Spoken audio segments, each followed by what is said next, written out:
Hey everybody, it's me again, Chicken Noodle.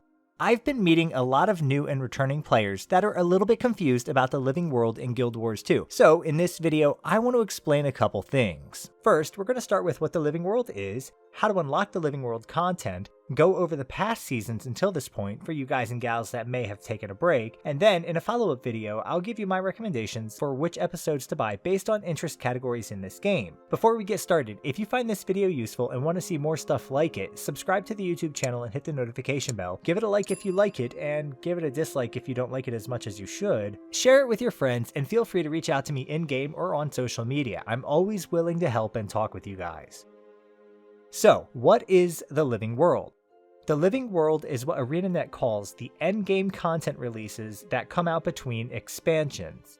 The content releases are grouped into seasons, and the seasons have a start and an end which, during the release period, will provide content that advances a main narrative or plot in some way.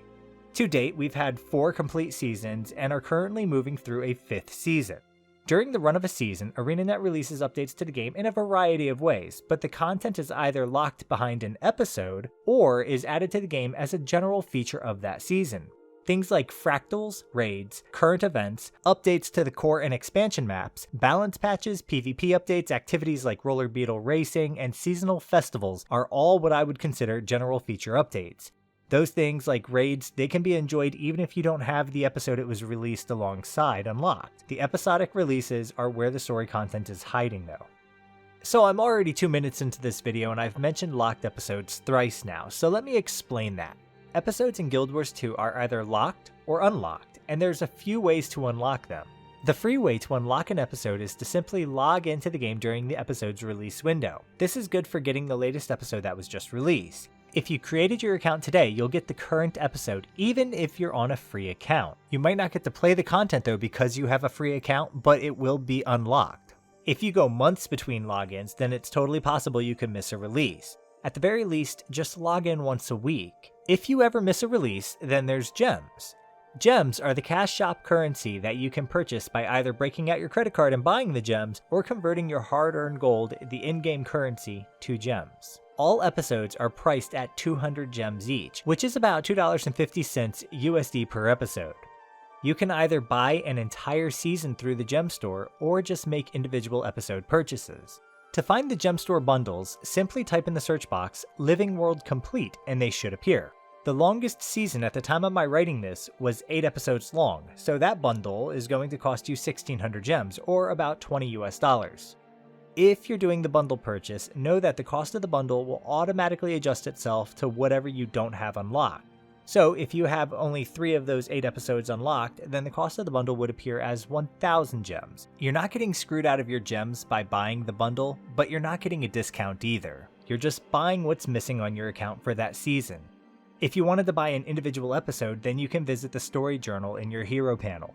There, expand the season you're interested in, click on the episode that has a lock icon, and then click the Buy New button.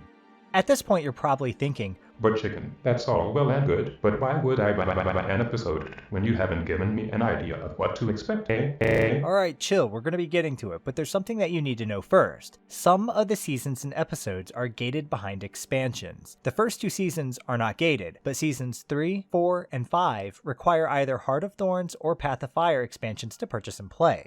If you don't have the expansions, then you should start your purchasing there. They offer plenty of new maps, mechanics, story, masteries, gliding, mounts, and achievements to play around with. And now that I'm one of ArenaNet's partners, I have a special referral link in the description below. If you use it to purchase the expansion bundle, you're going to be helping me out, so big thanks to everybody in advance who uses that link. I really do appreciate it.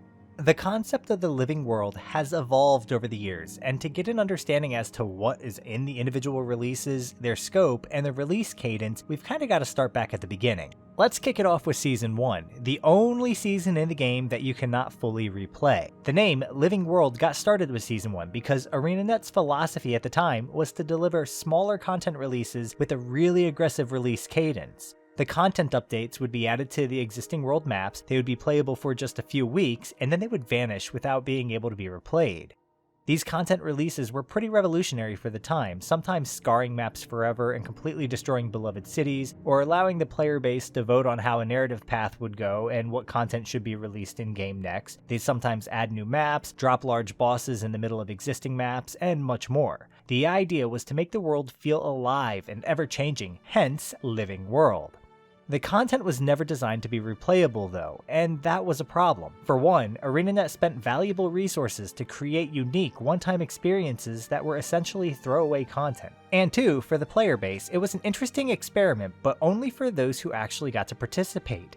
If you couldn't log in for a while, or if you joined the game late, then there was a gap in the story that you couldn't have experienced. To fill that gap, ArenaNet added a Scarlet's War tab in the story journal, which directs the player to an NPC who shows a cinematic recap of Season 1, while also giving you some prompts to learn about other characters in that season. We're going to be talking more about Season 1 a little bit later, oddly enough. Picking up immediately after the events of Season 1, Season 2 continued the story of the player and their friends as they struggled to deal with an awakening threat in the West. The season took world-changing aspects of Season 1 and added replayability by having instanced missions that don't impact the greater world while still letting the world change just a bit. To this day, you can see settlements and waypoints that were damaged by the Season 2 events. Season 2 was introduced through 8 episodes, with a total of 32 instanced missions, and the instanced missions took place across Corteria and on the 2 new maps, Drytop and the Silver Wastes. Both maps are loaded with events, feature mechanics that were unseen in the game before, and are still played over 5 years later. Both of these maps are playable with any of the Guild Wars 2 accounts, and they're not locked behind any Season 2 episodes. The end of Season 2 led right into the first expansion, Heart of Thorns. Season 3 picked up after the events of Heart of Thorns, and that expansion is required to play these episodes. An ancient race reappears in Tyria and forces Kryta into a war, the balance of magic is on the verge of tipping, and a new threat emerges and a new ally is born. There are 6 episodes in Season 3, each with a dedicated map in geographically diverse locations all around Tyria, for a total of 36 repeatable story missions. Season 3 introduces a new mastery line called Ancient Magics that can be unlocked by entering episodes 1 or 2's maps. There's also a season-wide currency that can be collected in each one of the maps called Unbound Magic, as well as map-specific currencies that will all be used to purchase recipes, weapons, armors, and other items on those maps.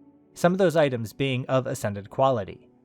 Season 3 also had a legendary trinket that could be earned by playing through a lot of the season's 6 episodes. Season 3 tied up some of the loose ends that came from the previous game, Guild Wars, and set the stage for the second expansion, Path of Fire.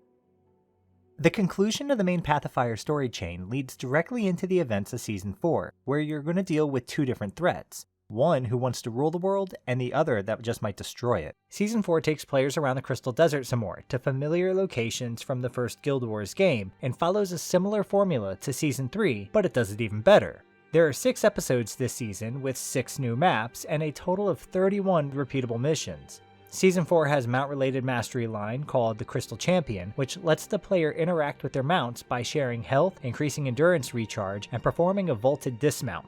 Season 4 has a season-wide currency called Volatile Magic, and map-specific currencies that can be used to purchase items from vendors. Season 4 has several weapon collection sets, upgradable armor sets, and bags, and a lot more. Now, the 2 biggest draws to Season 4 are going to be the mounts that can be earned. The Roller Beetle is a mount that can be earned at the end of Episode 3, and it requires the player to do a lot of things around that map as well as Corteria maps. The Skyscale mount, that awesome flying fire-breathing dragon thing, can be earned in Episode 6, but to complete the entire quest chain, you're going to need to visit every Season 4 map. Episode 4 has a home instance-like area called Sun's Refuge that the player can upgrade. Unfortunately, outside of Episode 4, it doesn't really have a lot of use, but it's still a decent thing to play around with. Season 4 also has a legendary trinket called Vision, so between Seasons 3 and 4, you can get 2 legendary accessory slot items, and that's really nice since ArenaNet confirmed that they're working on a legendary armory to share legendaries between your characters. Season 5 is named The Icebrood Saga, and it picks up immediately after Season 4. The developer said that they wanted to change the name from Season to Saga so they can have more flexibility to deliver content in a different way, but as far as I'm concerned, it's still Season 5. So far, the Icebrood Saga has given 2 explorable maps across 3 episodes, one of which was a prologue episode, for a total of 14 replayable missions. There's also a new type of instance that was added to Season 5 called Strike Missions. These are raid boss inspired 10-man encounters that can be run with private or public groups. Season 5 is much of the same thing though. New maps, map-specific currencies, masteries, new mechanics, story missions, armors and weapons that can be earned and upgraded, and so on. The most recent addition at the time of this video, and possibly why they wanted to call it a saga, is something called Visions of the Past. Visions of the Past takes players to the Eye of the North. It's an upgradable hub similar to Sun's Refuge in Season 4. There, players can jump directly into strike missions or use the scrying pool to relive past events through the eyes of other characters. Remember when I said Season 1 wasn't replayable? Well, that's true, but the scrying pool is starting to bring back Season 1 content as replayable missions. And who knows where we're going to go in the future. ArenaNet already teased that a 3rd expansion is in the works, and it looks like we're going to be going to Cantha. Hopefully we'll get another Living World season after that and continue this cycle. Me personally, I enjoy getting large updates with those expansions, and then getting smaller updates every couple months in the form of Living World episodes. It's a good way to tide me over between expansions. Each season builds upon the previous season's success, and it shows, since newer seasons have more quality, depth, and polish over the previous season. ArenaNet's approach to storytelling, world building, event design, and reward structures also get better with each season. The Living World has a lot of content for players, and those that log in during the release window, they're going to get it for free.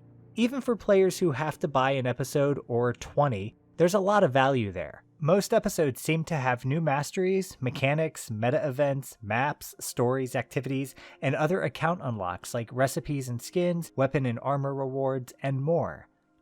So which episodes are going to be right for you? How will you know what to pick? In the next video, which should be out in a couple days or so, we're going to cover that topic for Seasons 2 through 5.3, or whatever we're at right now with Visions of the Past. I'll give you my recommendations on which episodes I think you should buy for players who like story, exploration, fashion wars with swingy things, profitability and farming, events, achievement hunting, and more. That way you can say, this is what I like to do, and go from there. So make sure you subscribe to the channel and hit the bell in the corner so you know whenever I get that one posted. Thanks for watching. Until next time.